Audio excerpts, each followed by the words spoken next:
Thank you, Julian. So grab the clicker. So if you look at the last decade, we would describe the last decade as being the decade of the consumer internet.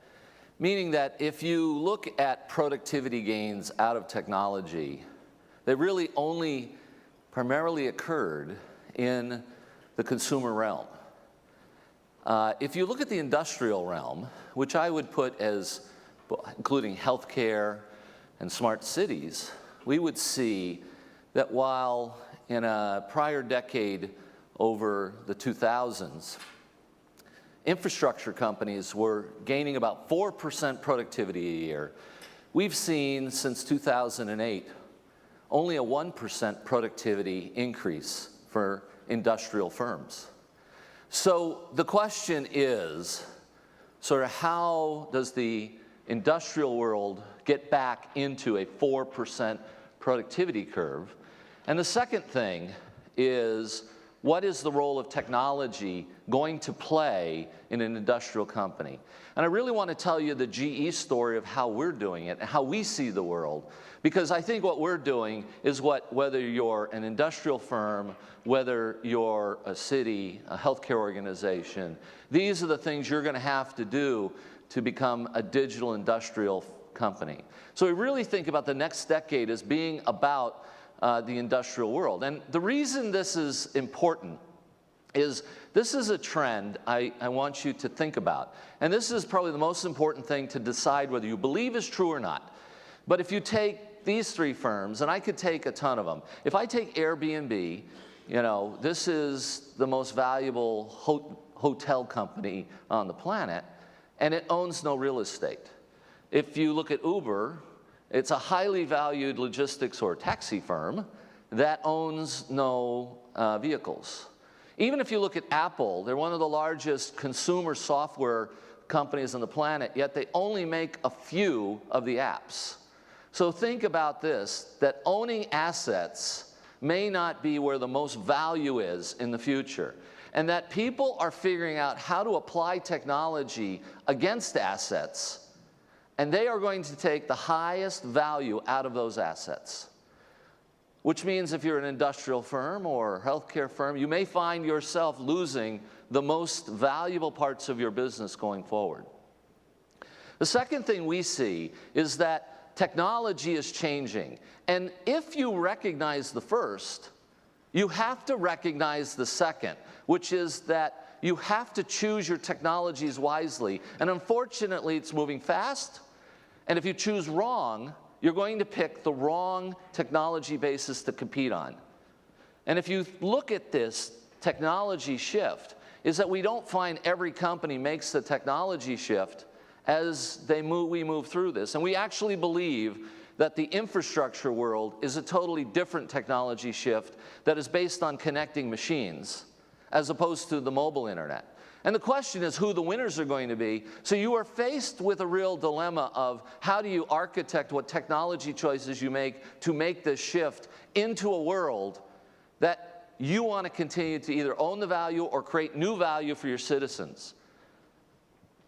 Now, as we look at the industrial world, some people think this isn't happening. I think for most everyone here, I would hope they see this. But the fact is, the number of connected devices is going to change the way that our businesses are run. Whether it's 1 billion smart meters, whether it's 100 million internet connected light bulbs, which I think is probably 2 orders of magnitude off from where it's really going to be, whether it's 152 million cars connected. By 2020, everything gets connected. And the one thing you have to decide whether you're going to get good at is, are you going to manage your data well? And I'll say this, 5 years ago, GE devices generated about 10 terabytes a day. Today, they generate about 1,000 terabytes a day, and by 2020, they'll generate 1 million terabytes per day. Do you throw it away? Do you use it? We would contend that data is going to be the source of all the value you're going to create, so you need to figure out how to manage your data.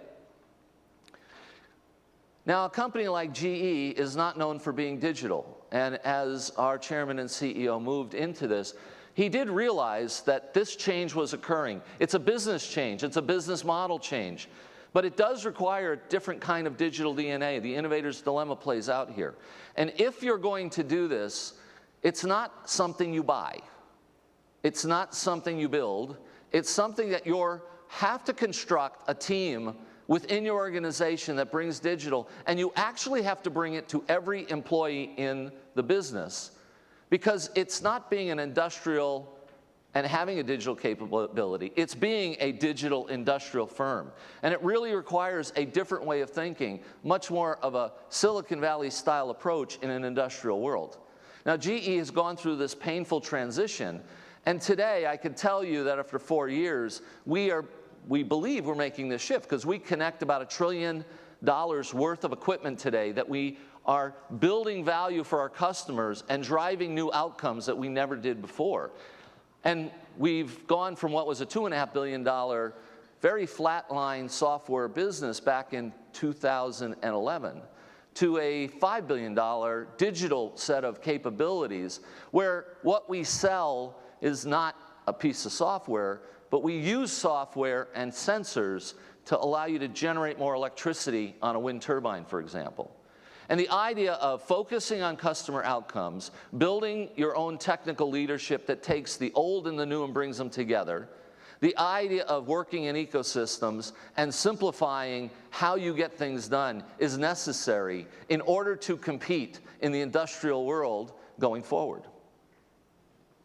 Part of that is rethinking the architecture and applying a new style of where the value creation is.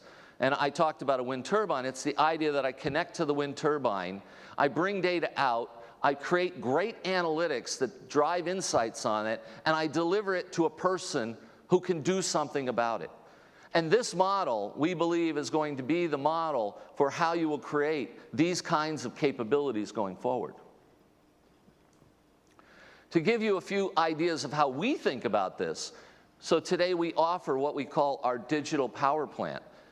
And when you think about what is a digital power plant and what do we do, I leave you with one key thought of what the world will look like going forward.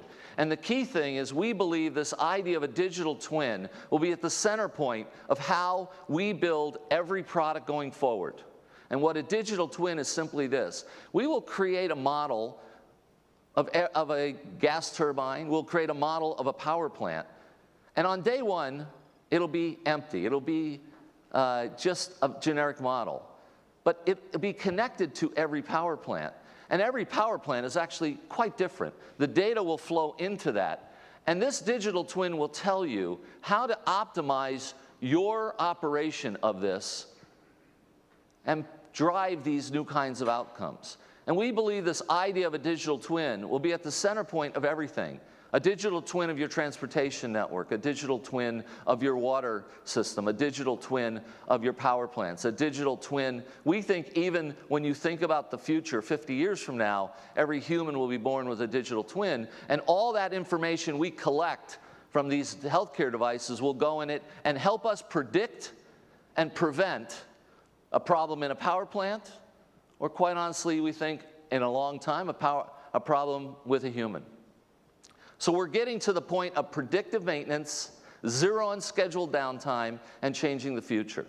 And we think this applies also to smart cities, and we're doing much of the same thing in working with, for example, the city of San Diego, where you look at digital twins for things like parking and so on, public safety, the ability to interconnect and use the data coming off in a way to turn it into an outcome that is game-changing. So as you think about what I just said, I would say what this means to anybody who is building any kind of infrastructure capability or purchasing infrastructure capability is that it's really about creating greater efficiency and productivity. That is the outcome we're trying to get. We're not trying to connect things. It's not about connected infrastructure. That's an enabler. What it's really about is figuring out what outcomes can be game-changing. And we think the outcomes are, I'm either going to get zero unscheduled downtime. Nothing ever breaks.